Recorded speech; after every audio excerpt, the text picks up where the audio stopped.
राष्ट्रीय शालेय बॉक्सिंग स्पर्धेचा बक्षीस वितरण सोहळा जिल्ह्याच्या क्रीडा विकासासाठी विविध उपक्रम राबविणार पालकमंत्री राधाकृष्ण विखे पाटील।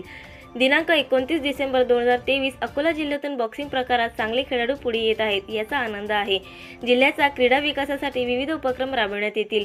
बॉक्सिंग क्षेत्रातील खेळाडूंसाठी स्वतंत्र रिंगण विकसित करण्यात येईल असे महसूल मंत्री तथा जिल्ह्याचे पालकमंत्री राधाकृष्ण विखे पाटील यांनी आज येथे सांगितले।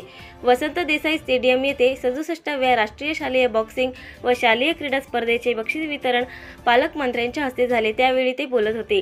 आमदार प्रकाश भारसाकडे, हरीश पिंपळे, वसंत खंडेलवाल, अमोल मिटकरी, जिल्हाधिकारी अजित कुंभार, जिल्हा क्रीडा अधिकारी सतीश भट आदी यावेळी उपस्थित होते।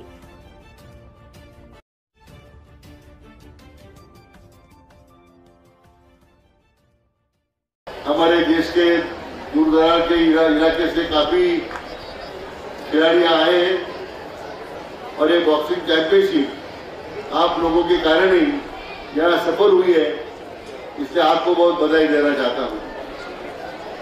बॉक्सिंग अकोला में बॉक्सिंग हो, फुटबॉल हो, एक नई तरह से काफी आज खिलाड़ी उभर के आ रहे हैं और उसको ज्यादा प्रोत्साहन देने की आवश्यकता है कि आगे चलते एक अच्छा नेशनल लेवल का बॉक्सिंग एरिना अकोला में हम निश्चित रूप में शुरू करेंगे। मैं आपको यहाँ आश्वासन करना चाहता हूँ। नवीन अपडेट मिळविण्यासाठी चॅनलला लाईक आणि सबस्क्राइब नक्कीच करा।